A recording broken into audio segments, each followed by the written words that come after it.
El audio que escuchará a continuación no es aconsejable para menores de 18 años o para personas que puedan sentirse afectadas.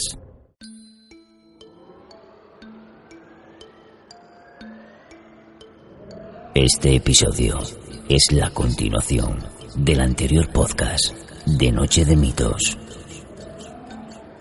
En anteriores podcasts de Noche de Mitos. Bienvenidos a Noche de Mitos. Mi nombre es David Madrazo.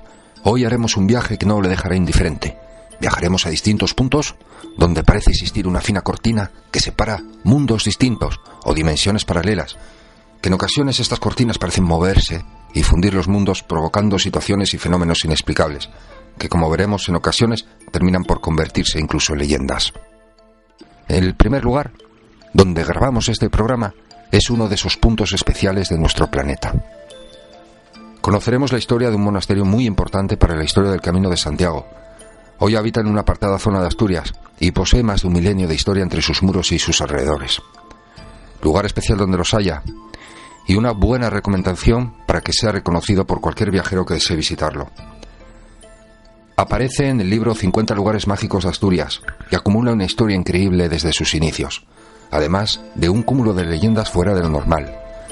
También, desde hace cientos de años, las distintas generaciones del concejo de Tineo, que es donde se encuentra, han ido alimentando su personalidad con numerosas leyendas y con encuentros con lo extraordinario, convirtiéndolo en uno de los lugares más excepcionales del planeta. Nos encontramos en uno de los 50 lugares mágicos del libro de Asturias, el monasterio de Santa María la Real de Obona.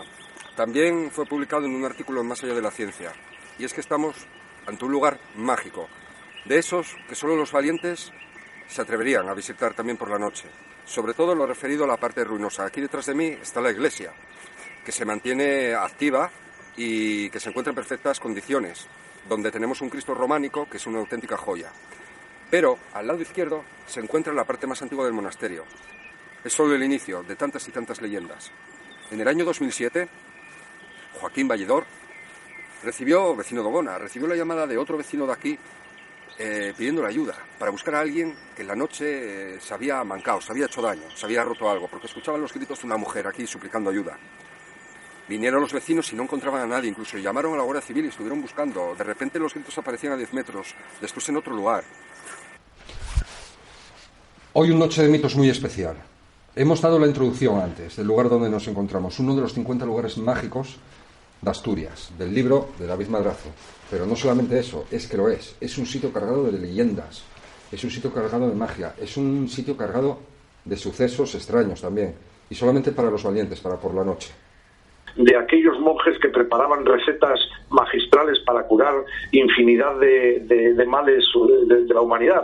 Y entre ellas hay una recogida y que hoy en día se puede ver el pergamino con aquella receta en el Museo de Arte Sacro de la Villa de Tineo, tomadas ex profeso. Aparece lo que entre nosotros estamos empezando a llamarle el fantasma de Obona, que es sobre un fondo absolutamente negro, una silueta blanca.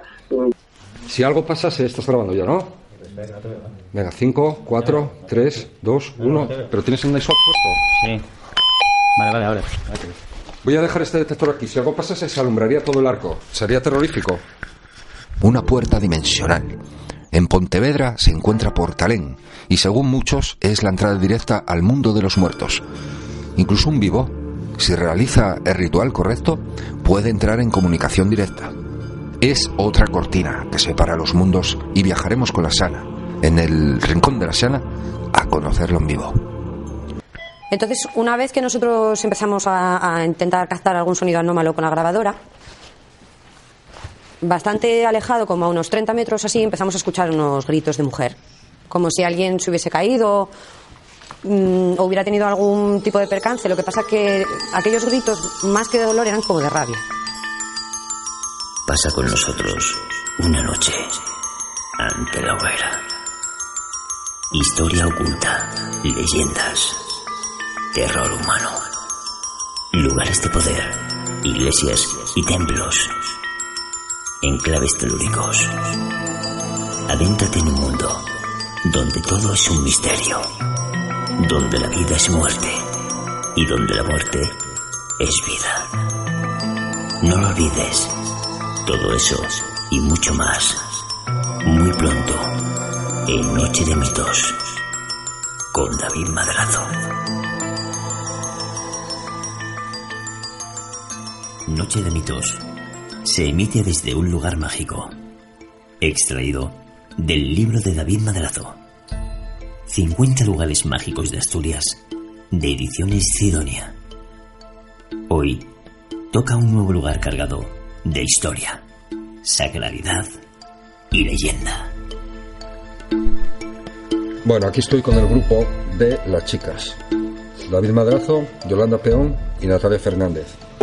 La experimentación es fácil. Vamos a utilizar lo que llamamos la pistola. Si quieres tirar alguna foto para el oyente, luego la tiramos. Es una cámara infrarroja que está conectada a una pistola que es un termómetro de láser y que a su vez va conectado a una pantalla receptor, un DVR, que recibe la señal de la cámara inalámbrica que va conectada. Esto se lleva a la mano y el receptor DVR sirve de ojos en completa oscuridad a aquella persona que va con la pistola. Son situaciones que generan mucha adrenalina, lo sabéis. Es muy interesante porque, bueno, la persona se encuentra sola y la verdad pues que en un entorno como estos se crea un vínculo entre lugar y persona. Y es muy importante, creo yo, en el asunto de estas investigaciones donde buscamos que pueda ocurrir algún extraño suceso, ¿no? A la vez lo estaré grabando con el ordenador portátil, también conectado a otro receptor, en este caso es un receptor modem, que recibe la señal inalámbrica de la cámara y lo graba para que quede digitalizado en AVI.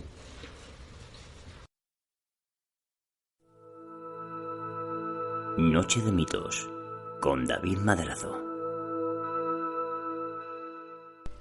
Al final de esta grabación aparece una inclusión que se escucha muy débilmente, pero una vez trabajado, separado por tonos y amplificado, parece decir sígueme o sigue. Atentos al último recorte, el cuarto, porque se escucha bastante claro una vez limpiado, procesado, normalizado y amplificado.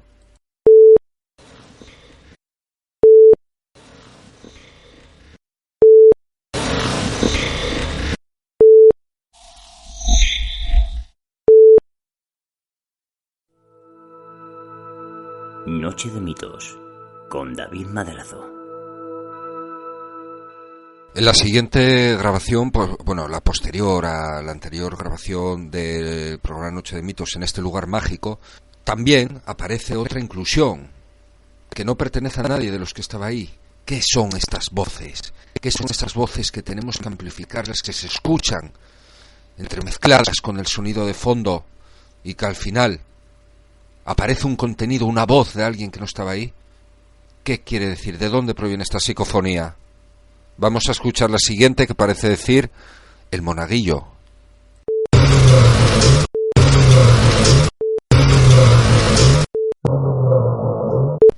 El monaguillo, eso parece decir esta voz. Ese misterio, ¿no? Pensábamos que estábamos solos, pero aparecen voces que son, tal vez no son inteligentes, no tienen por qué ser espíritus, tal vez son energías residuales, ¿no? Ahí está, ahí seguimos con esta noche, en este lugar mágico, en uno de los 50 lugares mágicos de Asturias del libro de David Madrazo. Seguimos adelante con Noche de Mitos. ¿Qué depara esta aventura? Gracias por acompañarnos. Noche de Mitos, con David Madrazo. Ahora aquí estamos, Natalia y yo. Hola. Estamos visualizando la grabación en el ordenador. Por otro lado tenemos a Alfonso completamente solo, que estará totalmente emparanoiado, estará apuntando todos los sonidos amplificados que escuche, mientras a la vez lo está grabando con grabadora analógica y digital.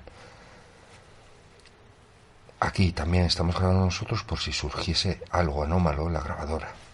Hoy estamos aquí completamente preparados. Si algo pasa, tenemos con qué captarlo. también todos nosotros estamos equipados con detectores de electricidad estática. Cuando se mueve la aguja es cuando puede suceder algún fenómeno, y entonces hay que estar muy atentos. A la vez Tote está a su bola. Tote está grabando con visión nocturna, con la videocámara, con Night Shot, está grabando todo lo que le plazca, todos los grupos, y iluminado con un foco infrarrojo. Él tampoco ve la oscuridad, ve solo con la videocámara. Y aquí estamos controlando también el ordenador, grabando lo que Yolanda está viendo. Ahora mismo no llega la señal, por lo tanto suponemos o bien que está al otro lado del claustro o en una zona alejada. Acabamos de ir a la Corusa. Eso vamos a escucharlo más de cerca. ¿Enciendes? Venga.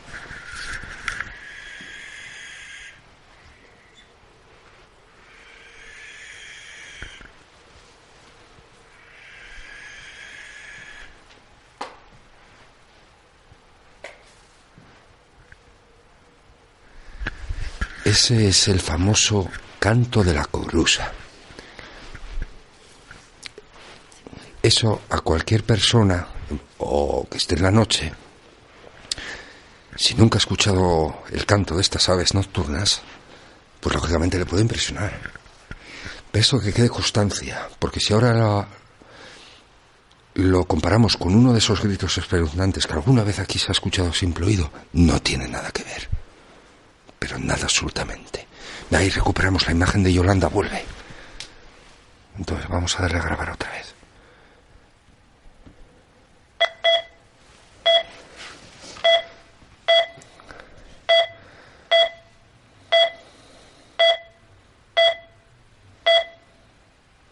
Bien, ahí vemos ahora con infrarrojo e infravisión lo que está viendo Yolanda. A ver si adivinas qué zona es. Estamos viendo, bueno, principalmente el suelo, donde enfoca ella, lógicamente, porque no va alumbrada con ninguna luz. Estamos viendo hierbas, matojos y restos de columnas. Sí, vemos una especie de orbe, pero bueno, eso es defecto de la lente, tal vez por condensación de la humedad. Vemos alguna columna y oímos ya sus murmullos ya bastante próximos. Están cerca. Por lo tanto, las columnas serán parte de la zona donde estamos, que es el exterior del monasterio, pero para la parte antigua del claustro, la parte exterior, fuera, en ese entorno donde no es iglesia, el entorno no sagrado, ahí donde se escuchan las cosas, en ese límite, en ese perímetro. Ahí vuelve. Mira, ahí estamos escuchando la Corusa, a ver si vamos a ir con el oyente a ver si la escuchamos de cerca.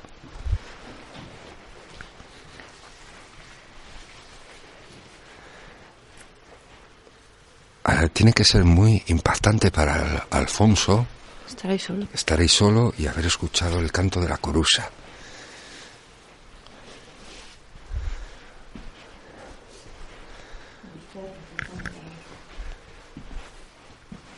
Hola, compañera, ¿qué tal? Pues mira, por lo que es el visor de la cámara yo no he visto nada extraño. Pero lo que sí he comprobado es que, yo creo que lo podéis comprobar vosotros, es la variación de temperatura que hay. Sí. Por ejemplo, en este punto, no sé si te fijas, Sí. abajo, mejor, aquí. Sí, estoy 53, viendo, sí. 51, 52, Fahrenheit. 49, Ajá. es lo mismo. Sea lo que sea, grados centígrados o grados Fahrenheit, tampoco es muy normal que pase de 46 a 48, a 45 y de repente a 53. O sea, esas variaciones Sí, la térmicas, verdad es que no es muy normal. Como podéis comprobar. Entonces, si me dejas al internet un segundo, vamos a configurarlo en grados. Tengo yo aquí una. Vale, acercaos aquí al lado. Sí, a la luz. Eso sí, nosotros hemos notado, hemos escuchado el canto de la Corusa y creo que lo hemos podido registrar con la grabadora y acercarnos al ave nocturna. Si a cualquier investigador por la noche escucha el canto de la Corusa, de la lechuza, de esta ave nocturna, y no está acostumbrado a ver, nunca escuchó a este ave, puede darle un buen susto. ¿Habrá tenido un susto Alfonso? ¿Habrá escuchado alguna vez la corusa, el canto antes? Yo imagino que sí, pero eso no quita que al escuchar el sonido amplificado se haya llevado un buen susto. Luego lo vamos a preguntar, pero Alfonso es muy valiente. Aunque estemos gastando bromas diciendo estas cosas, seguro que él nos ha asustado. Ya está. Estamos emitiendo para el podcast todo lo que estamos haciendo. Bueno, como decíamos, aquí estoy con Tote. Tote está a su bola, completamente puede grabar a Alfonso, puede grabarnos a nosotros. Él está aquí con su foco de 10 kilos de infrarrojo, con la videocámara en una mano. Y me apetece mucho tirar una foto, pero tengo las manos ocupadas. Bueno, yo voy a seguir grabando aquí con Yolanda y con Natalia infrarrojo. Bueno, mira, Natalia puede tirar alguna foto. Y Tote, ¿puede ir contigo Natalia? ¿Qué te parece? Por supuesto. Bueno, si quiere, porque no va a tener luz. Ella va a tirar fotos y tú grabando tu bola. Alfonso, a mí, a quien quieras, ¿vale?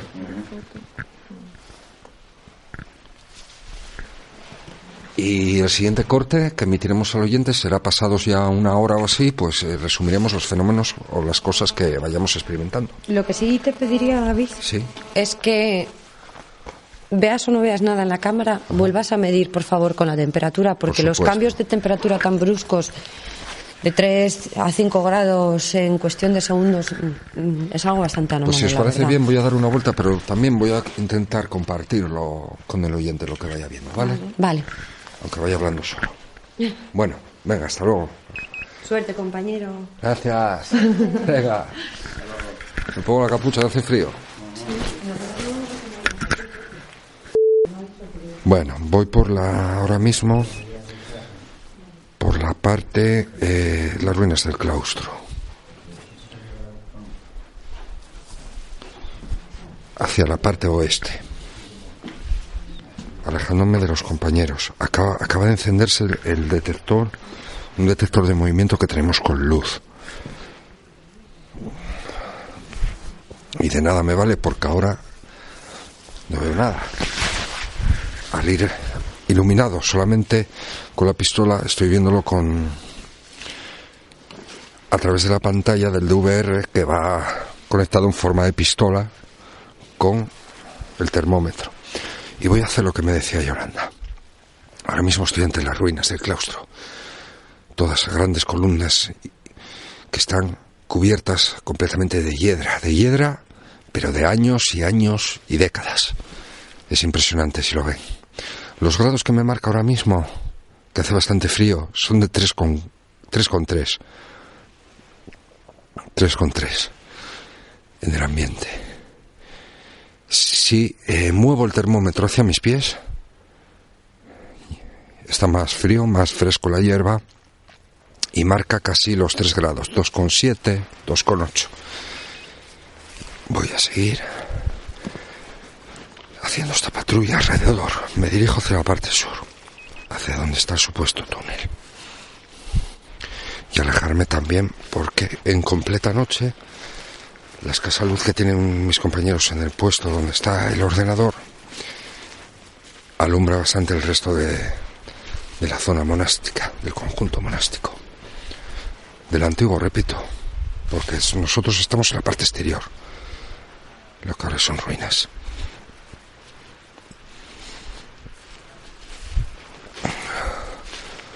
Bueno, ahora mismo estoy en la parte sur. Estoy caminando por el borde de un murete que tendrá la altura aproximada de 1,5 metros, podríamos decir. Voy justo por el borde, grabando y mirando bien el suelo para no tropezar y caerme. Pero bueno, es bastante seguro. La temperatura aquí sigue marcando el suelo. 2,5.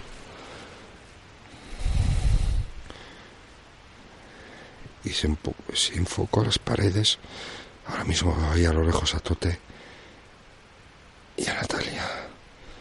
Les estoy dando con el láser sin que ellos me vean y no logro captar la temperatura a esa distancia. Aquí nos separamos, pero estamos todos bastante cerca. De hecho, estoy viendo a Alfonso, que está con su linterna, iluminando los papeles, creo. Voy a acercarme. Seguramente ya me habrá escuchado porque está con el sonido ampliado. Veamos qué temperatura tiene en sus dependencias, donde él está. Ahora mismo él está en la antigua, lo que eran las antiguas escuelas, ¿no? Empleado como antiguas escuelas. Es parte abandonada del claustro, del estado ruinoso en la actualidad. Está justo en la entrada, podríamos decir, monasterio. Vamos a hablar con él. A ver, la temperatura... Hola, Alfonso. Hola, ¿qué tal? Soy yo. La temperatura donde está Alfonso es de 4 grados. Está más resguardado porque por lo menos hay techo. Sí. Y si enfoco su cuerpo, marca su chaqueta ya 11 grados con 2.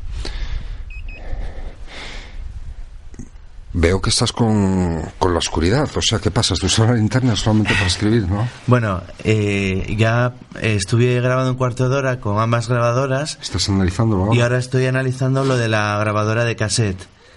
De momento no noto nada, no he recibido ninguna interferencia. Quizás igual por la zona en la que estoy me tuve que meter bajo la ventana porque hacía mucho viento. Ajá. Interfiere mucho el viento. Lo habías amplificado los sonidos, ¿no? Sí, lo oigo muy bien. ¿Escuchaste la corusa? Sí, la escuché.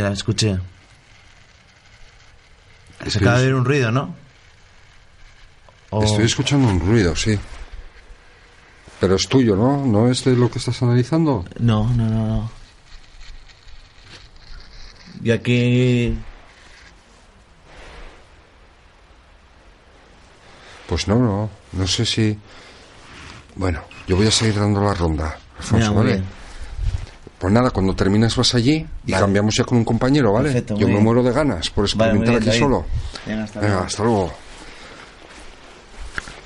Bueno, seguimos por las dependencias del claustro. Voy a meterme un poco más para hacia la entrada del conjunto monástico. Voy a intentar meterme por estos arcos con mucho cuidado. Qué susto me acaban de dar mis compañeros. ¿Estáis para tiraros foto? Bueno, estaba aquí comentando con los amigos miteros. Sí. Estuve hablando con Alfonso y midiendo la temperatura también de donde estaba él. Vale, ahora está más frío para esta parte. Marca solo 1 grado. 1 grado en esta parte de... la parte oeste del monasterio. Ahí estamos, del claustro, del patio del claustro. Aquí está más frío.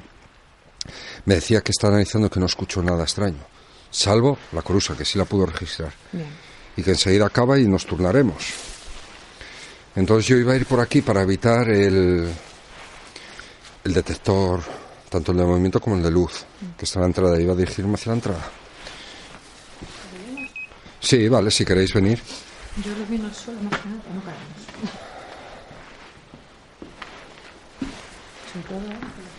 Es que claro, yo no veo nada.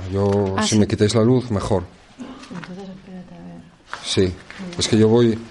Esto es la pistola. ¿Tirasteis foto a la pistola? Sí. Para compartir con los oyentes, genial. Si no te hago otra, ahora, espérate. Y así, poco a poco, lentamente, muy lentamente, transcurría la noche. A medida que íbamos analizando las grabaciones, entre los susurros, entre el silencio, aparecía alguna extraña inclusión, como las que vamos a escuchar a continuación. Eso sí, antes del debate. El debate post-investigación. ¿Qué ocurrió esa noche? ¿Cómo se desarrolló? ¿Cuáles fueron los detalles, los sucesos que más llamaron la atención a los investigadores?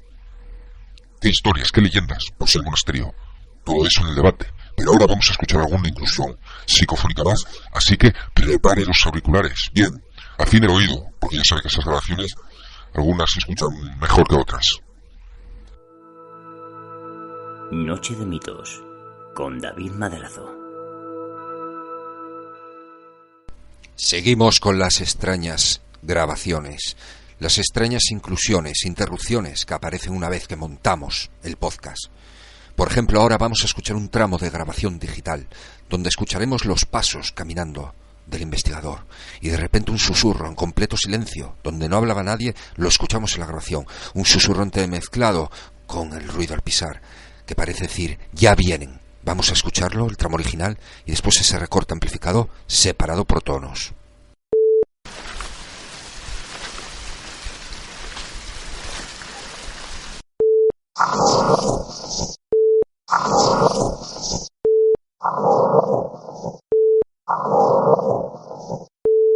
Entre los intentos, ya una vez escuchando que aparecían inclusiones sin explicación, se realizan determinadas prácticas, determinadas experimentaciones, aparte de lo de anotar en el papel, de estar solo.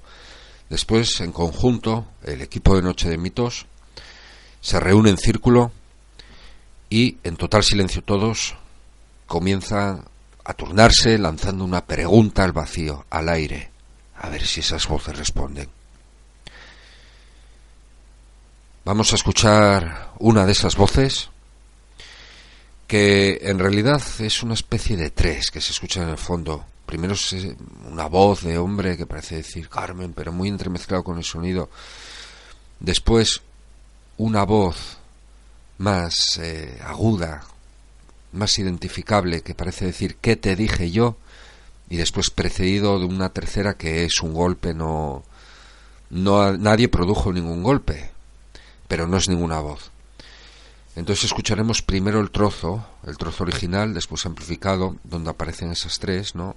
Donde escuchamos al investigador decir, ahora vamos a darnos las manos, un ejercicio de concentración, y suenan esas voces, Carmen, ¿qué te dije yo? Y un golpe. Después solamente nos vamos a quedar con el extracto de ¿qué te dije yo?, que se va separado por tonos, por pitidos, se va a ir presentando, ¿no? Se va a ir trabajando la amplificación, limpiándola un poco del ruido de fondo, que aunque es una grabación digital, al ampliarlo, pues se genera más ruido, entonces eso hay que ir limpiándolo, mermándolo, y al final nos quedamos con algo más identificable, ¿no? Vamos a escucharlo a continuación, este trabajo. Vamos a darnos las manos.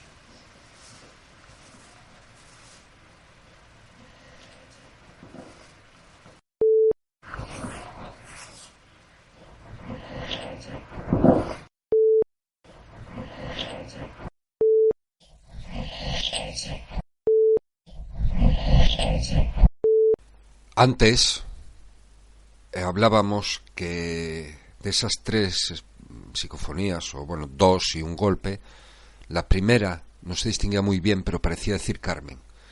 Unos segundos después aparece otra voz en el completo silencio, que vamos a dejar el primer trozo, escucharemos el tono y el primer trozo sin retocar, sin ampliar, que es el sonido de fondo, y como en total silencio se escucha algo, una voz de hombre que parece decir Carmen, como lejana, como si estuviese a 20, 30 metros del punto de grabación.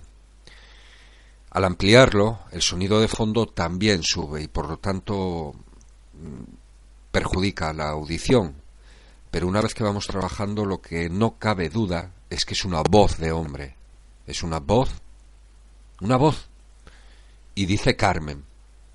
A mi punto de vista, a mi entender, se entiende bastante bien. Todo depende de cómo se transmite el podcast, ¿no? De cómo se comprima. Esperemos que no se comprima mucho y que la radio se escuche lo más decentemente posible. Pero se escucha Carmen. Vamos a escuchar a continuación. Recuerda, el primer trozo de los tonos va a ser el original, el sonido de fondo, tal cual, sin retocar. El segundo recorte después del tono, el segundo tono ya va a aparecer amplificado. Solamente el extracto donde parece decir Carmen, donde va a ver que es una voz masculina. Después se va a amplificar y después en el siguiente tono se va limpiando. Escuchémosla.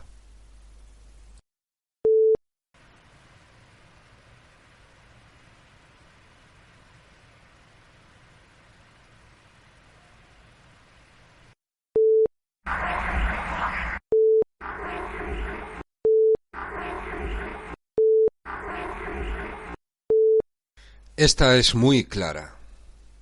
En esta sesión, vamos a llamarlo así, de concentración en completo silencio. El equipo de Noche de Mitos, ya a punto de finalizar, se realiza una tentativa al silencio. Se dice, bueno, en este caso el investigador David Madrazo dice: aquí no hay nada, aquí no hay nada. Entonces aparece una voz clara que parece decir: aquí eso no, aquí eso no. Vamos a escucharla a continuación, es clarísima, se nota que la fuente, en este caso la inclusión extraña, estaba muy próxima a la fuente de grabación, a diferencia de las anteriores, que se entremezclaban con el sonido ambiente. No hay nada.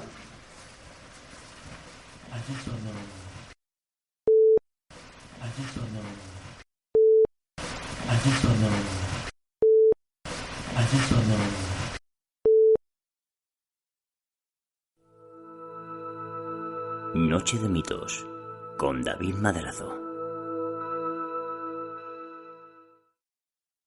En ese lugar mágico, el paso del día, con los cantos de los pájaros, dio paso a la noche, al silencio ambiente y a las extrañas inclusiones que aparecían en los medios como grabadoras, analógicas, digitales y cámaras de vídeo.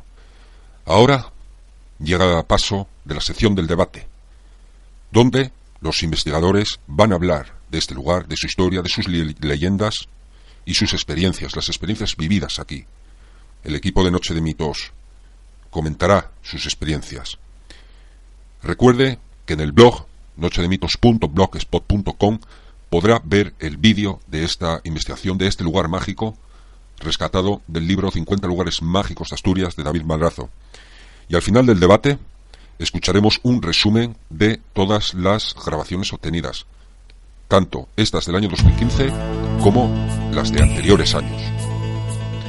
Gracias, y adentrémonos a la siguiente sección, el debate. Ha llegado la hora. Opiniones y experiencias comparten mesa hoy en el debate. No te lo pierdas. El debate en Noche de Mitos, con David Madrazo. Pocos lugares conservan su ambiente milenario de tal manera que con tan solo una simple mirada y un relajado paseo por sus dominios haga que la historia nos penetre en el alma con fuertes sensaciones, siendo este el caso del monasterio de Santa María la Real de Obona. Muy cercano a Tineo, capital del concejo, se encuentra enclavado en lo más profundo de un valle fluvial. Es uno de los cenobios más importantes y más longevos de la historia asturiana. Su origen cronológico ya es muy discutido, porque para unos historiadores pertenece al año 781 y para otros al 981. 2 siglos, nada más y nada menos. Problemas surgidos que se explican por un posible mal copiado de su escritura fundacional. Comenzó siendo una pequeña granja con un refugio monástico mixto. Terminó siendo un gran monasterio cisterciense con parada obligada para todos los peregrinos del Camino de Santiago, bajo un estricto mandato de Alfonso IX. Actualmente el monasterio se encuentra en ruinas, siendo posible ver los restos más antiguos dentro del viejo patio del claustro, en la parte exterior, donde hemos pasado tarde y noche. Su iglesia, que es del siglo XII o XIII, aún se conserva en buenas condiciones. En contadas ocasiones aún se celebran algunas misas o bodas y dentro de poco va a ir el obispo de visita. Es románica, posee 3 naves separadas por pilares con arcos apuntados y doblados y se conservan 2 bellos ábsides, aunque su cabecera se muestra con triple espacio. En la portada exterior, carente de adornos, presume una espadaña con 3 huecos donde solo permanecen 2 campanas y donde Tote hizo la broma al llegar que dijo: ¿te imaginas que suenen las campanas ahora? El monasterio fue ampliado y reformado en distintos periodos de su historia, destacando sobremanera la reforma del siglo XVII. ¿Por qué? Porque se amplió el monasterio, se realizó la inscripción que puede observarse a la entrada del viejo claustro, y también porque sumaron los restos del Príncipe del Gaster y doña Brunilda. Y los restos de doña Brunilda aparecieron incorruptos. Terminó su función monástica con la desamortización de Mendizábal en el año 1835. También ha tenido episodios trágicos durante su historia, que tal vez pueda explicar lo que sucede allí, no allí en el monasterio, sino lo que es el exterior por la noche, esos fenómenos no extraños, que fue también hospital improvisado durante la Guerra de la Independencia. Vamos a hablar de Obona unos días después de haber estado allí tarde y noche, de estar unos días analizando material, horas y horas de material de audio, de vídeo, como locos, para poder debatir hoy, aquí, después de unos días, ya en frío, podríamos decir, y hablar un poco sobre la historia y sobre las sensaciones, y me gustaría mezclar un poco. Una de historia, una de emociones, una de historia, otra de experiencia. Sería más ameno.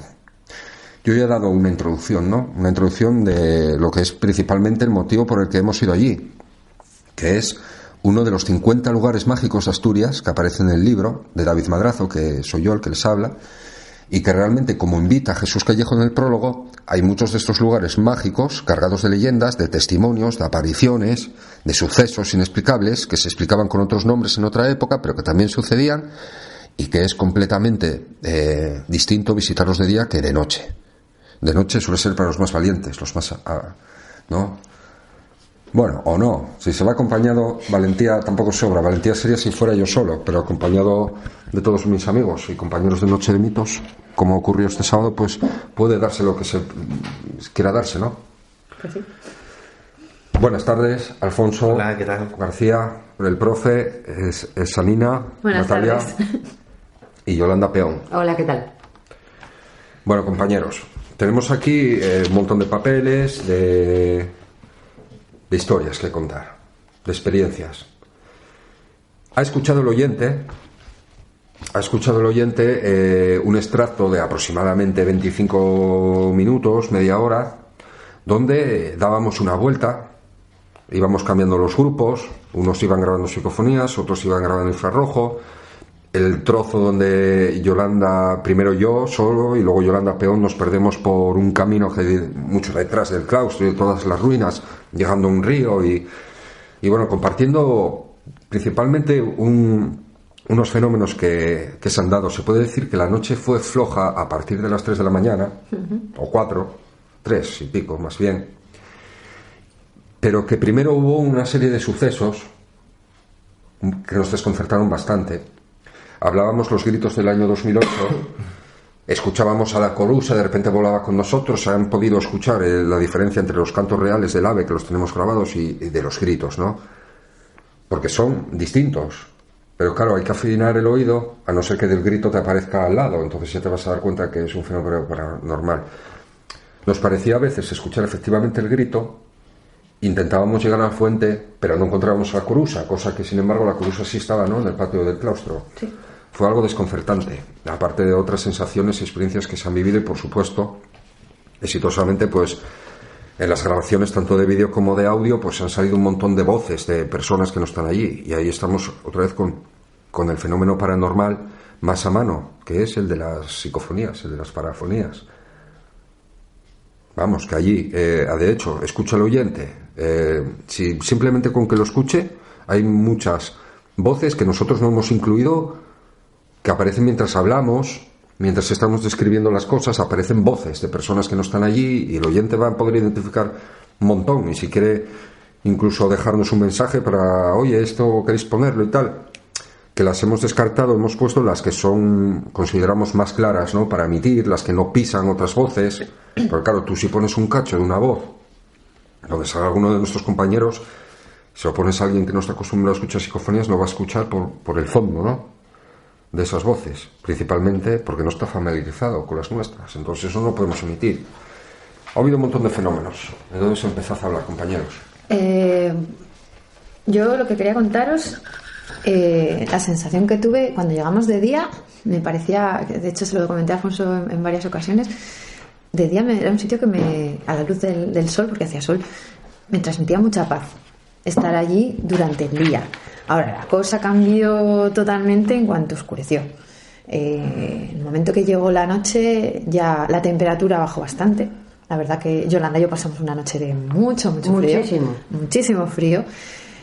A mí el frío me tenía casi paralizada, pero aparte lo que os digo, cuando llegó la noche, la sensación era lo que yo notaba, y yo no me puedo considerar sensitiva ni mucho menos, pero notaba algo allí mirándonos, algo acechando todo el rato. Y Alfonso también me decía que incluso veía sombras, esas sombras que constantemente parecía que algo nos estaba mirando paso a paso lo que hacíamos, lo que decíamos, a dónde íbamos. Y luego pues hubo un par de ocasiones en las que Tote y yo comprobamos cómo los volumétricos saltaron, el de luz. Aclararemos al oyente que cuando nos referimos al monasterio, oye, lo que estamos hablando, porque nosotros, estuvimos por el día visitando la iglesia, haciendo tomas de vídeo, que agradecemos todos los permisos pertinentes, para empezar, de los que nos han dado el Principado, Arzobispado, mucha gratitud por lo del libro y todo. Pero comentar que los fenómenos, cuando nos referimos a los fenómenos del monasterio, no nos referimos al mismo monasterio en sí. En el monasterio no hay fenómenos, porque yo tengo esta teoría más que probada con este lugar sagrado, es que es un lugar sagrado, es un lugar mágico, pero que los fenómenos se dan en la parte exterior del claustro, de las ruinas del viejo claustro, la parte más antigua, lo que dicen que podría remontarse incluso del siglo IX, hacia los prados, todo lo que circula, por un lado hacia el sur y luego hacia el oeste, porque date tú cuenta que en Navegas todavía hay avistamientos de extrañas luces. Bueno, pues esto se estiraría al sur a lo que sería lo que llamaban el Prau y Peña de la Forca, es decir, donde las leyendas de la tradición oral nos hablan de que ahorcaban gente. Entonces, ¿por qué yo tengo la teoría, y que lo tengo casi comprobado de las veces que voy a Bona, este lugar mágico por la noche, que tú te metes en lo que es el claustro tapado y ahí estás protegido? ¿Por qué? Porque es terreno sagrado, es la iglesia ya. En la iglesia es el refugio de Dios, seas creyente o no seas creyente. Porque si no crees, si eso existe, te va a proteger igual. Es terreno sagrado y por ahí no va nada, porque estás protegido. Pero si estás para lo que son los prados más para adelante, es donde se suceden los fenómenos, pues eso no excluye las psicofonías y tal. Nos referimos a la parte exterior. Exacto. La parte exterior del claustro, que está abierta, que puedes estar allí, sentarte, relajarte y escuchar los sonidos. ¿Por qué? Hay leyendas también asturianas que lo justifican. Dicen que en San Juan el demonio es la única noche del año que con pies terrenales puede pasar a la tierra, pero que jamás puede pisar terreno sagrado, pero sí aprovecharse de los incautos o herejes o no creyentes que se quedan fuera de la iglesia, no esperar. Eso son tradiciones orales nuestras asturianas y que podrían justificar esto. El mal siempre se hace más latente todavía lo que es la zona perimetral. ¿Por qué? Porque esa gente no está dentro de la iglesia, está fuera por la noche y tal, y sabes, y aparte como hay esa carga, ¿no?, de los posibles ajusticiamientos de un periodo oscuro y negro que no se sabe cuándo fue porque no hay referencia, pero que son tiempos medievales muy remotos, pues tal vez está ahí el meollo, ¿no? Claro, de hecho dentro de la iglesia se estaba muy bien. Sí, no, dentro de la iglesia realmente lo que más puede imponer a la persona que la visite es el retablo de Adelgaster, ¿no?, que está pintado sobre madera y tiene unas facciones en el rostro muy realistas, a pesar de ser un retablo tan antiguo, ¿no? Es una obra de arte. Pero en la iglesia realmente se está muy bien, y estoy muy de acuerdo contigo con lo que dices, ¿no? Realmente Obona, a mí es un lugar que me fascina, sinceramente. Es la segunda vez que he tenido la oportunidad de ir, y como bien dices, los sucesos un poco extraños suceden cuando te alejas un poco de los paseos del claustro. Exacto, la zona más a partir de las ruinas, de lo que está cubierto ya, que vemos cimientos cubiertos de hiedra y tal, es ahí donde... Además nosotros lo hemos comprobado, personalmente yo las dos veces que he ido, cuando nos situábamos en una zona concreta donde montábamos todo el equipo y demás, que estábamos dentro de lo que era la galería del claustro, más que nada ahí no notábamos nada, pero en cambio recuerdo en una ocasión de estar allí trabajando y demás y escuchar pasos por el Prado que tú comentabas, hacer fotografías. Y bueno, una cosa curiosa que quería contar, no es de esta vez que fuimos, fue de la vez anterior, pero creo que es algo también bastante curioso. Yo la primera vez que llegué a Bona me pasó un poco como Natalia, ¿no? Cuando llegué, entré en la iglesia y la verdad es una iglesia preciosa, me gustó mucho. Recuerdo que tuvimos que devolver las llaves y cuando regresamos de nuevo ya había caído la noche y nos metimos por los pasillos del claustro. Sí que es verdad que la primera vez que llegué, al entrar al claustro, ves esas galerías en una oscuridad total, negro totalmente. No sentí miedo, pero sí sientes como que eres observado, ¿no? Y una cosa curiosa que nos pasó fue que, bueno, montamos todo el equipo en uno de los pasillos del claustro y comenzamos a hacer fotos, ¿no? Entonces, una de las fotos que hicimos se ve en una de las ventanas de uno de los laterales del claustro, se ve una gran nebulosa blanca que nos llamó la atención. En aquella ocasión estaba nuestro compañero Chema y decidimos, entre él y yo, ir con las linternas a ver aquella nebulosa blanca porque había salido de qué era, ¿no? Y la verdad es que nos llevamos un buen susto porque donde se había localizado aquella nebulosa apareció o estaba allí un altar de alguna persona que hubiera ido ahí a hacer algún tipo de práctica. Era un cráneo, era un cráneo de un animal y una serie de huesos y dentaduras distribuidos de forma bastante minuciosa con una vela, ¿no? Lo curioso de esto no es el altar en sí, porque ritual, sabemos que hay mucha gente vándala o que hacen rituales de este tipo. Lo curioso que a mí me llamó especialmente la atención fue que aquí en neblina apareció como si fuera una especie de señal, ¿no? Como que algo quería que fuéramos allí para ver ese altar ritual, ¿no? Entonces, eso que me fascina de este lugar de Obona, que cada vez que vas, a cada persona que va le hace sentir diferentes sensaciones e incluso a veces te da como llamadas, te invita en cierta manera a ir a un lugar determinado. Además, y siempre te hace descubrir cosas. Había restos también en el suelo de haber quemado algo. Haber hecho una hoguera, sí. Para mí, sea el ritual que sea, hacerlo en un terreno, en un bien de interés cultural como es Obona, qué pena no haber coincidido nosotros con ellos, porque más que nada hubiésemos llamado a la Guardia Civil y de ahí no marchan indemnes. Eso es un vandalismo. Y sean rituales podemos tener las creencias que nos dé la gana, pero no es vuestra casa y hay que respetarlo. Si hicisteis eso, lo deshacéis al marchar. ¿Y qué es eso de prender fuego ahí? Lástima, lo hubiese pillado las autoridades esta gente. Totalmente de acuerdo. Esa es la pena. Y luego también pues, el ir y pensar en el mal rollo de si han hecho un ritual de forma auténtica, lo que habrán despertado ahí en esa parte del exterior también. Que también hay gente que oye, en esos lugares también gusta hacer limpiezas espirituales, al margen de eso. Pero bueno, que cada uno pueda dejar su objeto, su historia en el monasterio por fe, vale, eso lo puede dejar cualquiera.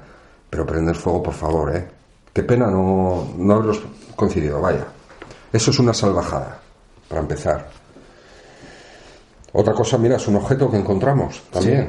Sí. Otro objeto de alguien que dejó una ofrenda allí, pues pidiendo algo y tal, escondidita. Muy bien, muy bien. Oye, fe, tal, oye, ¿y quieres un ritual de magia blanca para esa persona? Pues muy bien, vale. Pero ahí lo tiene escondidito tal y sin dañar nada del entorno. Después de este mensaje subliminar hacia los profanadores y vándalos que han pisado Obona, seguimos a lo que estábamos. No, y bueno, luego un poco lo que dice Natalia. Es fascinante cómo un lugar puede cambiar tanto del día a la noche. Esta ocasión que fuimos, tuvimos más horas de luz, pudimos recorrer el perímetro mucho mejor, ver cada rincón de día, y luego de noche sí que es verdad que cambia por completo. Es que es increíble cómo un lugar puede transformarse de 360 grados del día a la noche. Sí. Entonces eso también lo hace mágico de cierta manera. Por cierto, antes de que se me olvide, mandamos un saludo muy afectuoso a el Principado, a Cultura del Principado de Asturias. Mandamos un fuerte saludo también de agradecimiento al Arzobispado de Oviedo. Mandamos un fuerte abrazo y saludo también a la Guardia Civil, no solo de Tineo, sino de Navelgas y de Oviedo, que se han portado con nosotros fenomenal, han estado pendientes en nuestra seguridad en todo momento. Y gracias a todos ellos en conjunto también se hace este podcast. Y les mandamos un fuerte abrazo. Bueno, y abrazos también a nuestro compañero Chema, que no está aquí hoy, que no pudo venir esta ocasión, y al gran Tote que estuvo con nosotros. Pues como bien decía Alfonso, es verdad, lo que cambia un lugar de verlo de día con sol a verlo de noche. También yo creo que esas cosas que se manifiestan de noche que yo los veo como los vampiros que salen cuando se pone el sol, ¿no? Ya. Ahí eso que demuestra lo importante que es dentro de este tipo de investigaciones, porque si vamos a buscar fenómenos también parapsicológicos que justifiquen las leyendas que está cargado Bona de ellas, pues utilizar en este tipo de investigaciones a personas sensitivas es esencial, ¿no? Porque, bueno, no estamos hablando de algo para no demostrarlo, sino para demostrarlo y escuchar a unos y a otros, y a todos juntos trabajar. El profesor aporta sus aportes, la sensitiva aporta los suyos. Y todo es válido dentro de la investigación. Hablábamos de Adelgaster. La extraña figura de Adelgaster, que aparecía como fundador, ¿no? Las tierras en que se enclavó la primera orden fueron compartidas por benedictinos y monjas hasta mediados del siglo XI. Fueron donadas por un personaje llamado Adelgaster, o Adelgastro, cuya oscura imagen aparece representada en una pintura de óleo sobre madera en un lateral del altar, que es la que se refería a Alfonso. En su día estuvo erguida sobre el sepulcro. Entonces, además es que vemos la forma, ¿no?, de donde estuvo ahí en la piedra. Este hombre se considera a día de hoy un hijo bastardo del rey Silo, ilegítimo, fruto de una aventura antes o después de su matrimonio, eso no se sabe. Lo que sí que se relaciona con él, ¿no? Lo más misterioso es que su nombre solo aparece reflejado en los documentos de la fundación de Obona, de este monasterio. El rey Silo reinó junto a Dosinda, que era nieta del rey Pelayo. Nunca tuvieron descendencia alguna, porque, por ejemplo, cuando Silo murió, pues el reino cayó en manos de Mauregato y no sobre Adelgaster. De haberse seguido la tradición impuesta de reinado desde la descendencia de Pelayo, le correspondería a él, sea legítimo o no. ¿Sabes lo que te quiero decir? Ahí. Bueno, Mauregato era hijo ilegítimo de Alfonso I también. Por eso mismo pongo un ejemplo ahí. Entonces, ¿por qué Adelgaster no? ¿Quién es Adelgaster? ¿Qué figura más misteriosa es? En esos tiempos, un hijo legítimo, bueno, no era lo suficientemente digno para considerarse rey, o al menos a seguir la tradición esta, ¿no?, que querían desde el rey Pelayo, pero, o a lo mejor, quién sabe, el mismo caballero, porque lo que sí se sabe es que Adelgaster era un caballero, sí, a lo mejor no quiso causar conflictos. ¿Entiendes? No lo sabemos eso, a no ser que viajemos en el tiempo. Ojalá algún día podamos. Fernández Lamuño, que tuve el placer de entrevistar en alguna ocasión al respecto de Obona, que es cronista oficial de Tineo, hijo adoptivo de Tineo, es miembro honorífico del Real Instituto de Estudios Asturianos, analizó la figura de Adelgaster, entre otras cosas relacionadas con el monasterio, un montón de notas y estudios sobre Obona.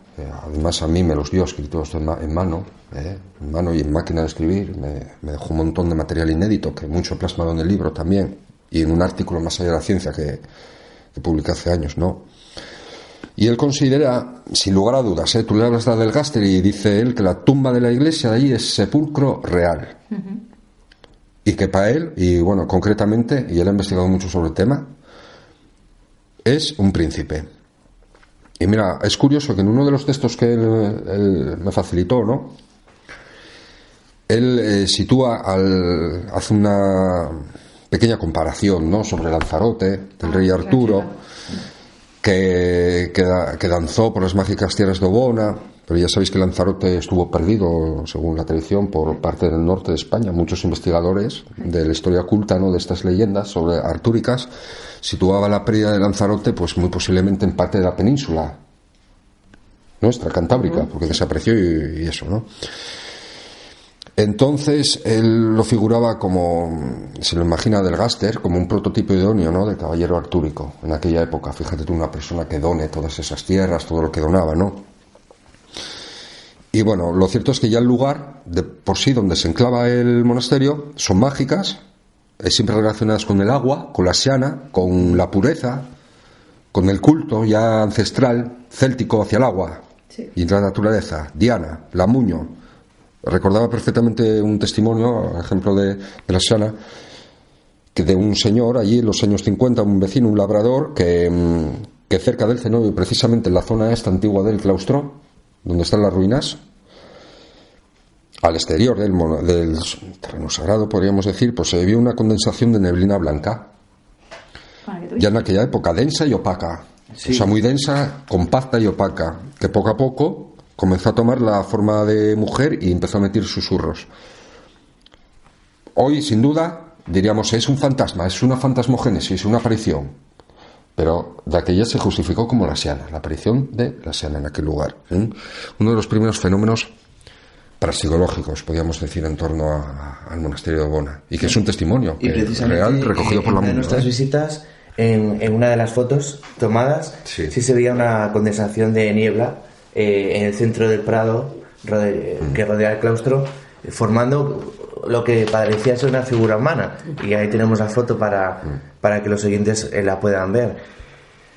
Y no es el primero, porque de hecho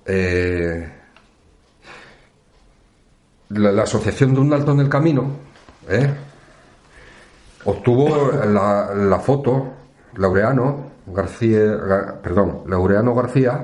10. Tiene una foto también de este supuesto ser, ¿no? Blanquecino, y una foto que además me dio el permiso para poder publicar el artículo aquel de Más Allá, ¿no? Que circuló, o sea, es una de estas fotos, ¿no? Sobre seres fantasmales. De hecho, fíjate, la aparición de la Siana fue cerca de la fuente del Matoso. Entonces es un ser mitológico relacionado con el agua, y justo se aparece cerca de la fuente.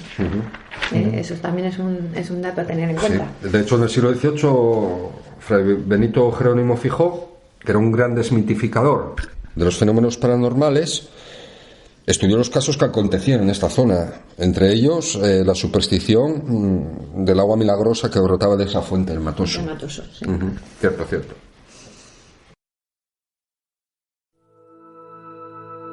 Noche de mitos con David Madrazo.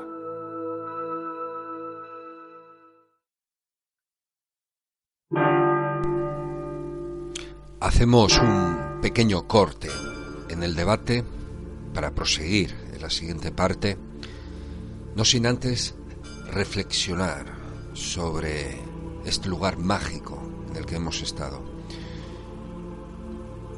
cargado de magia, de leyendas, de historia milenaria, y que aún perdura, y que no es lo mismo estar de día que de noche.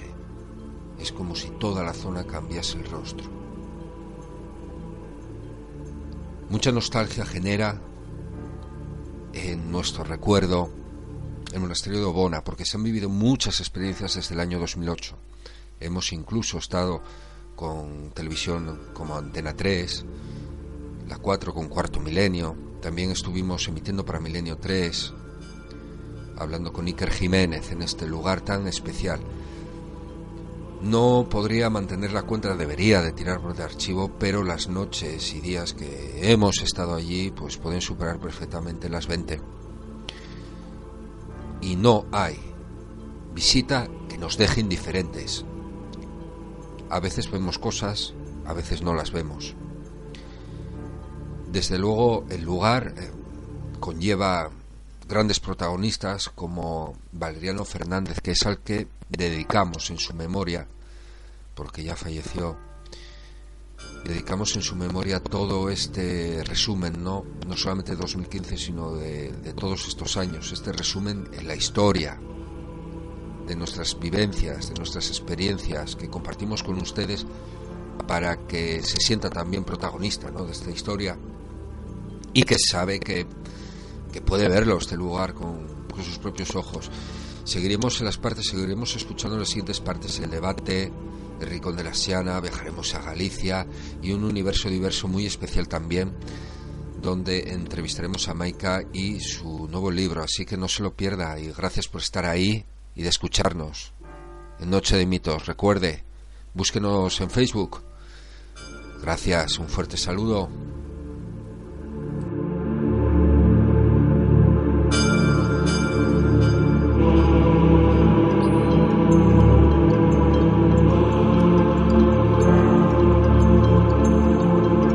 Hemos llegado al final de esta parte. ¿Te has quedado con ganas de más? Continuará muy pronto en el próximo podcast de Noche de Mitos. Te esperamos.